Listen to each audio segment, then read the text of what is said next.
Selamat pagi semuanya. Pada video kali ini, Ibu ingin membahas materi mengenai peran kecerdasan dalam proses belajar. Nah, kalau misalkan kalian masih ingat, di semester yang lalu Ibu pernah memberikan materi mengenai minat dan bakat, di mana di dalamnya Ibu membahas secara rinci mengenai kecerdasan dan macam-macam pengelompokan kecerdasan intelektual. Nah, di materi yang ini, Ibu akan menjelaskan lebih jauh mengenai bukan hanya kecerdasan intelektual saja yang menunjang pembelajaran, tetapi diperlukan juga kalian mengetahui apa itu kecerdasan emosi dan apa itu kecerdasan motivasi. Yuk, mari kita mulai dari PPT-nya. Di sini ada peran kecerdasan berdasarkan dari IQ, EQ, dan AQ dalam belajar. Tujuannya apa? Supaya kalian dapat memahami tentang kecerdasan, baik dari segi IQ, EQ, atau AQ, serta dapat memanfaatkannya dalam meningkatkan motivasi belajar yang lebih baik. Pengertian dari kecerdasan intelektual adalah syarat minimum kompetensi. Inteligensi diartikan sebagai keseluruhan individu untuk berpikir dan bertindak secara terarah, serta mengolah dan menguasai lingkungan secara efektif. Konsep dari inteligensi ini pertama kali dirilis dan dirintis oleh Alfred Binet, dan dipercayai bahwa kecerdasan itu bersifat tunggal dan dapat diukur dalam satuan angka yaitu intelligence quotient. Makanya ketika kalian mau kuliah atau ketika kalian akan melamar pekerjaan, kalian sudah sangat familiar dengan yang namanya ada tes IQ. Tes IQ buat supaya bisa masuk kerja, tes IQ untuk masuk ke perguruan tinggi. Jadi memang tes IQ ini diperuntukkan dan tes yang sangat mudah untuk diukur dalam satuan angka dibanding dengan tes emosional ataupun motivasi. Howard Gardner mengemukakan bahwa IQ itu terbagi dalam 8 kecerdasan yang siap berkembang. Kalau misalkan kalian lihat, ini sangat sama dan familiar dengan apa yang pernah Ibu bahas di materi minat dan bakat. Yang pertama itu ada kecerdasan linguistik. Kecerdasan linguistik itu kecerdasan dalam berbahasa. Contohnya seperti orang-orang yang mampu dalam pidato, kemudian yang jago sekali dalam musikalisasi puisi, atau dapat merangkai kata-kata yang sungguh luar biasa, yang bahkan kadang ketika kita membaca kata-katanya, kok dia bisa ya, kok saya enggak. Lalu yang kedua itu ada kecerdasan logikal matematik. Dari sini juga kalian sudah paham bahwa kecerdasan logikal matematika ini berhubungan dan erat sekali kaitannya dengan matematika, di mana kalian bisa membaca logika dari suatu rumusan masalah angka. Nah, yang ketiga itu ada kecerdasan spasial, di mana kecerdasan ini lebih kepada tata ruang. Contohnya seperti apa? Kecerdasan spasial ini biasanya dipakai oleh mahasiswa-mahasiswa yang mengambil jurusan arsitektur, sipil, bisa juga oleh desain interior. Jadi penataan ruang yang digunakan dalam kecerdasan spasial ini. Dan yang keempat itu ada kecerdasan kinestetik atau yang erat kaitannya dengan gerak tubuh. Contohnya seperti apa? Seperti atlet atau binaragawan, olahragawan, yang seperti itu. Yang kelima itu ada kecerdasan musikal. Dari kalimatnya pun kalian tahu bahwa ini erat kaitannya dengan seni musikal. Contohnya seperti musisi, penyanyi, yang sangat dibutuhkan oleh orang-orang dengan bidang profesi yang seperti itu.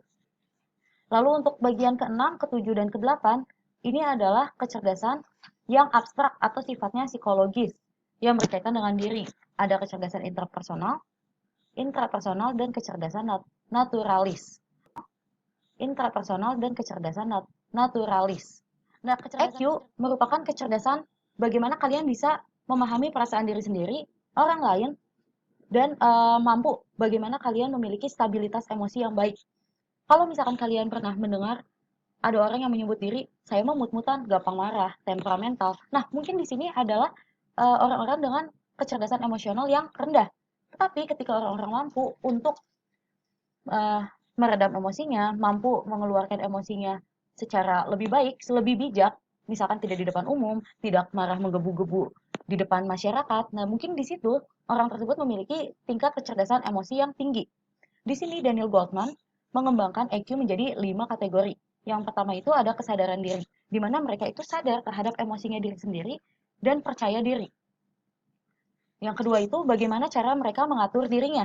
Jadi seperti yang tadi dibilang, bagaimana bentuk pengendalian diri, apakah mampu untuk marah di depan banyak orang atau mampu meredam emosi dahulu dan kemudian dibicarakan secara baik-baik.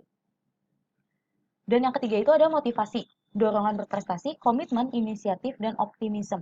Di mana kecerdasan emosinya itu mampu untuk memotivasi mereka supaya lebih giat dalam belajar. Misalkan, ketika tidak mampu untuk mengerjakan soal matematika karena rumusan angka-angkanya sulit, mereka itu mampu untuk memotivasi diri dan memiliki dorongan berprestasi yang tinggi sehingga akhirnya memilih untuk belajar dengan teman, misalkan seperti itu.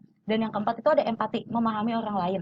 Pelayanan, membantu mengembangkan orang lain, menyikapi perbedaan dan kesadaran politis. Di sini empati itu berbeda ya dengan simpati, di mana perbedaannya itu lebih kepada kalau misalkan simpati kalian contohnya seperti ih kasihan ya orang itu udah hanya sebatas omongan, tetapi lebih kalau empati itu lebih kepada kasihannya orang itu belum makan, saya ada makanan, yuk kita makan setengahan atau dibagi makan bersama. Nah, itu lebih kepada contoh dari empati.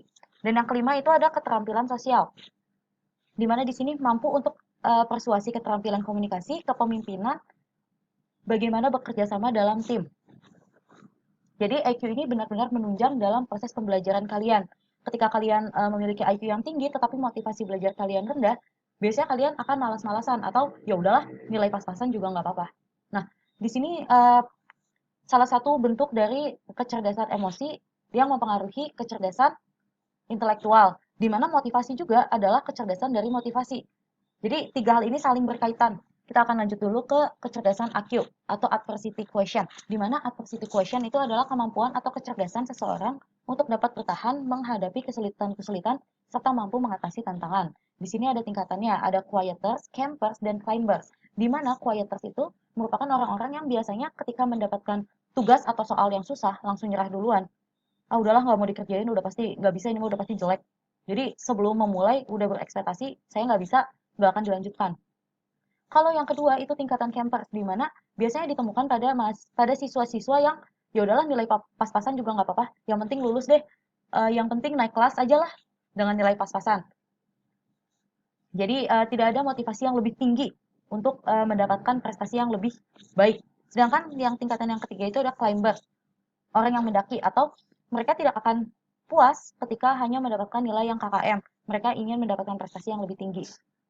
Nah, ini erat kaitannya dengan motivasi, makanya disebut juga dengan kemampuan atau kecerdasan dalam memiliki motivasi dalam diri. Ketika kalian memiliki IQ yang tinggi, tetapi kalian belajarnya mut-mutan, contohnya, aduh males banget sama guru yang ini.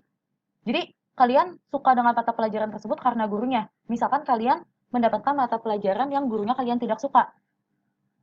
Itu berdasarkan dari emosi, kalian tidak suka dengan gurunya, jadi kalian masuk ke dalam motivasi atau adversity yang rendah. Kalian tidak memiliki motivasi dalam belajar karena kalian tidak suka dengan gurunya.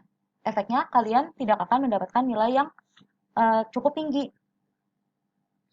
Namun karena kalian sudah memiliki tingkat yang emosinya kurang, jadi ke tingkat adversity-nya pun kalian tidak akan mencapai pada tingkat climbers atau kalian ingin mendapatkan prestasi yang oke banget gitu. Tidak, tetapi lebih ya udahlah yang penting lulus. Dan mata pelajarannya juga sama guru ini, males belajarnya. Padahal kalian memiliki IQ dan kalian pasti mampu untuk mendapatkan nilai yang lebih tinggi. Jadi ketiga hal ini itu sangat diperlukan dalam proses belajar. PPT ini ada jenis kecerdasannya, udah Ibu rangkum ada 3, dan bagaimana cara melatihnya. Nah, sampai di sini Ibu harap kalian sudah paham. Jangan lupa untuk dilihat kembali materi minat dan bakat karena di materi tersebut ada bahan mengenai kecerdasan intelligence yang cukup detail dan erat kaitannya dengan materi ini. Terima kasih semuanya.